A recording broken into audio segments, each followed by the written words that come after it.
RattleShark Pizza Daddy here, going to teach you all how to make my pizza. Okay, now this is actually my simple version.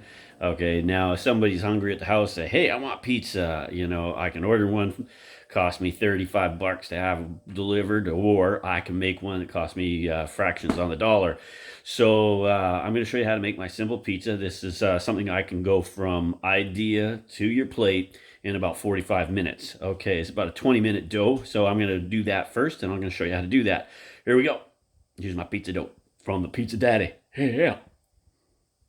This here recipe makes about a 12-inch pizza, 11 and a half or whatever. I use my cast iron skillet there to put it in there. I start off with the first three ingredients. I got to activate my yeast. I've got oh, how much water here? Haha, grab my recipe here. It is 2/3 cup hot water, but I have 5.6 ounces. I'm going by weight. Then I've got a 3/4 of a tablespoon of sugar. And then I've got my yeast, which is about 3/4 of a teaspoon of yeast. Okay, and anyway, I'm gonna, that was a teaspoon of sugar, not, yeah. So we're gonna put in our sugar. All right, now sugar will help activate the yeast. I'm using dry active yeast here, and we're gonna put that in there, give that a little bit of a stir, and we're gonna leave that for about 5 minutes. Echo, set timer for 5 minutes. 5 minutes, starting now. All right, we're in there. Okay, awesome. So that's what we're gonna do. We'll come back to that, and I'll set up the dry ingredients. All right, we're going to use 1.5 cups of all-purpose flour. Throw that in our mix master here. Now, you can do this one by hand.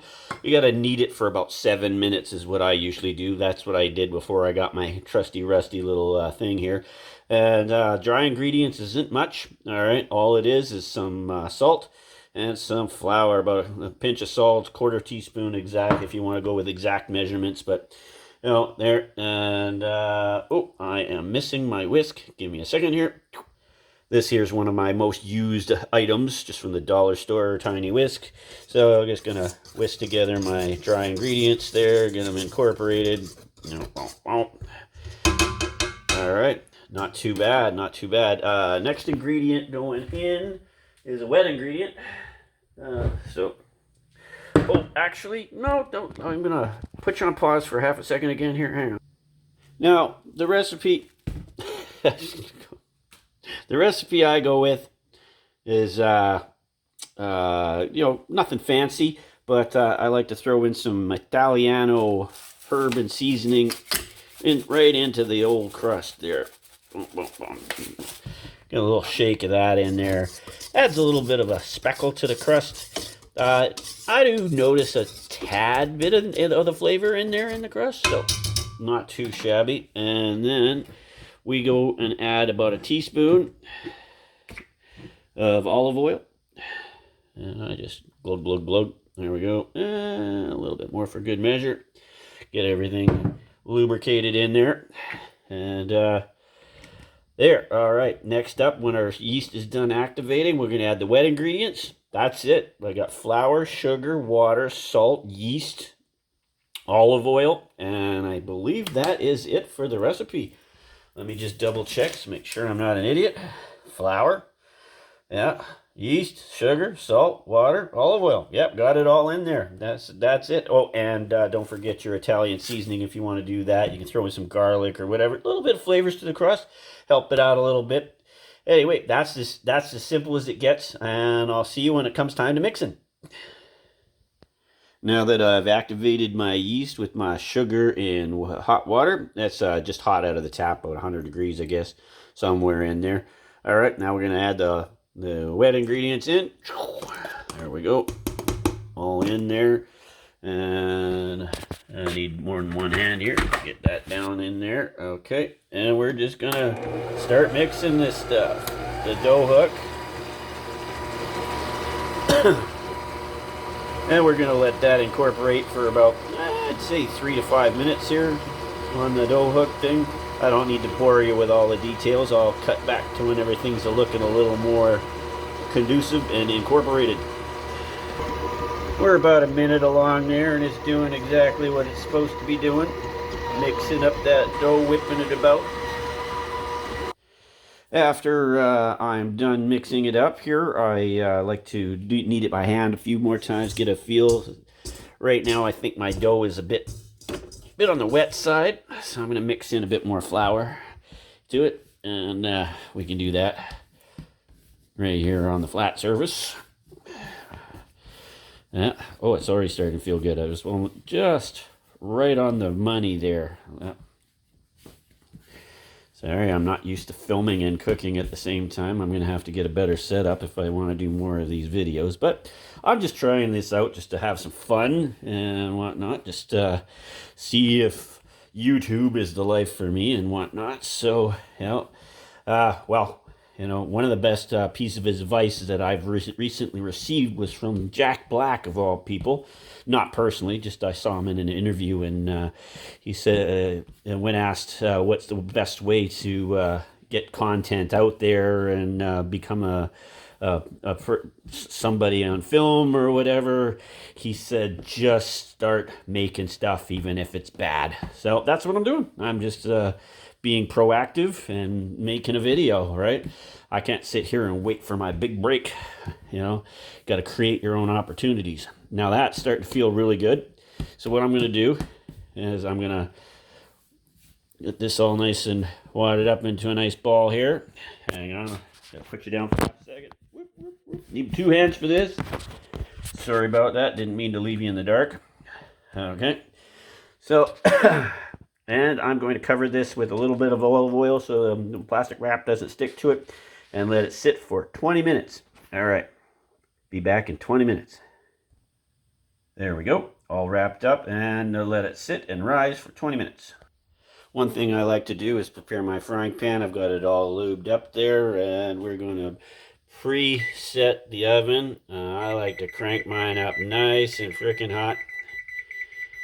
About 450. Yeah, we'll go 475. Nice and hot. Yeah, and while we're waiting for that to heat up, and oh, I have to push start. Haha, there we go. Okay, can't multitask.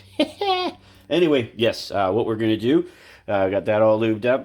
Now, I'm just going to see what I've got on hand for toppings. My toppings that I usually like to use. I got some ham today, and I think I have some Cuba sauce sausage, and maybe I might dice up an onion. We'll see how adventurous I get during the chopping phase. See you on the next one.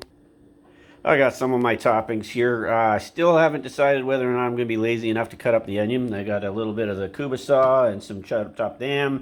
I'm going to do 3 kinds of cheeses on this pizza. There's going to be Parmesan, low moisture mozzarella, and medium cheddar. I like a variety of cheese with mine, so it tastes a lot better. And the cheddar kind of like colors it up on them a little nicely. So let's get to grating the cheese, shall we? This is one of my favorite things about my mix master thing here. All right, so it's got this attachment that goes on the front of my mix master, and we're gonna throw that cheese in there, turn on the grinder, and I got this little ramrod thing here, and it goes in there, and my cheese comes out there. This is one of the major things I use this thing for all the time. As you can see, my cluttered counter about there, I got some bananas that are going to get turned into banana bread, and a snack if I need it, with the Chips Ahoy cookies. Alright. I'm not Betty Crocker. I don't run a fancy dancy, super clean kitchen, as you can probably tell. Anyway, here comes the mozzarella. Low moisture mozzarella is key when making pizza. This stuff is, it will brown up and get that nice crumbly bits on the edge of your pizza that everybody likes. And I'll come back to you when we're ready for the next part. Next step is to roll out the dough. Of course, I didn't show myself doing that because, well, I can't do roll dough and hold my cell phone to make the video at the same time. Anyway, I'm going to transfer it. It's not like the RattleShark did not drop his phone. There you go, video. I did not plan that, by the way. Anyway, I'm going to take this dough, right? Rolled it out to approximately 11 inches there, and transfer it into my slightly more greased receptacle there. That's called a cast iron frying pan there, RattleShark. Okay. Anyway, we're going to do that, and then we'll proceed to decorate our pizza. As promised, you're going to get the basic of pizzas. Now, normally I make a really cool marinara sauce or whatever, but you know what? When times are tough and you just don't want to spend the time and you're feeling a little bit lazy, I keep some of this on hand. I like the garlic flavored one. This is garlic and basil, right? So it's just a squeezable pizza spread.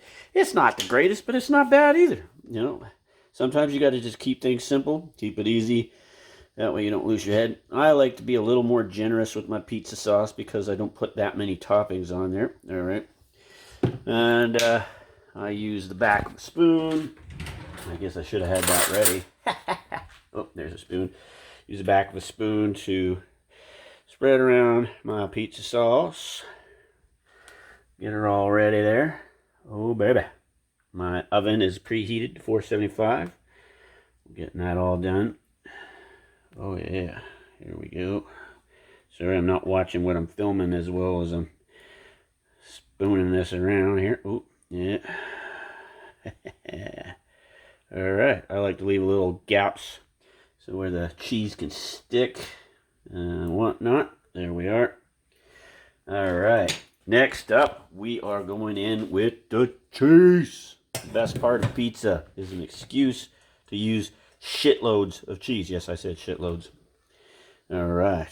Now, you could use whatever kind of cheese you want, but I guess the main one is the low moisture mozzarella. After all, you are the chuck to your cheese. You can choose whatever you want. Smoked Gouda, fancy brie. You can use the real Parmesan.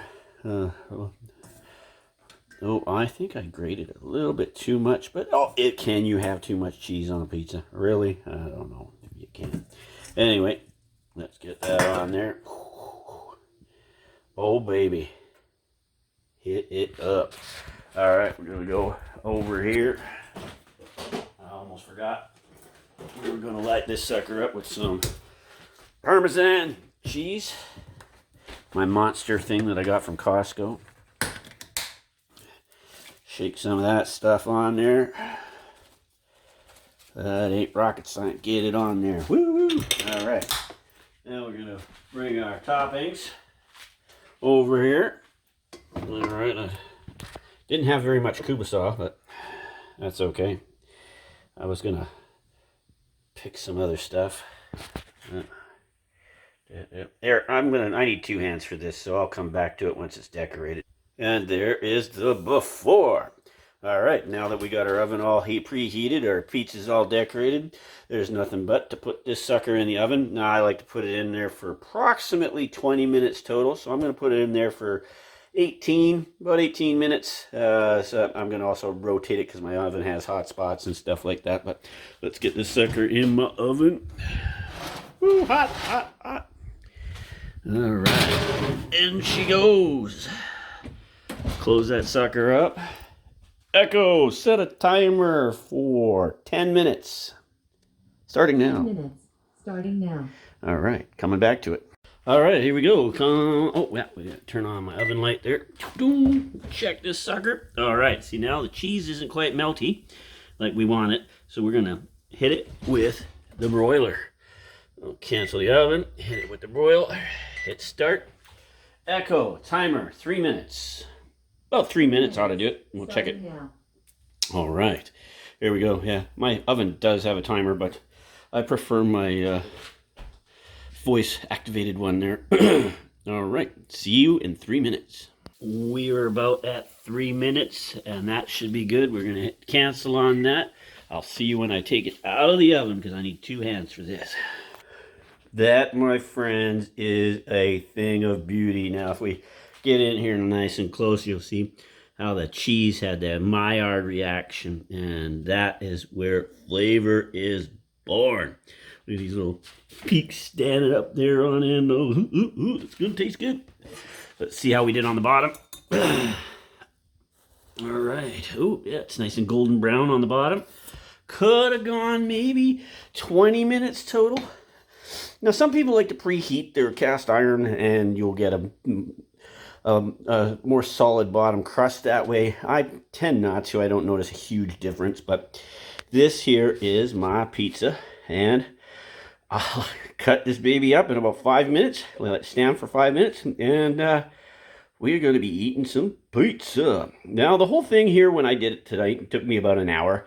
But if you really want to rush it, this can be done in 45 minutes. This pizza tastes wonderful, and it tastes better than most places can deliver. But in the same amount of time it takes to make a phone call, order a pizza online, you can have this in your house. And it, as you can see, everything I did here wasn't very tough.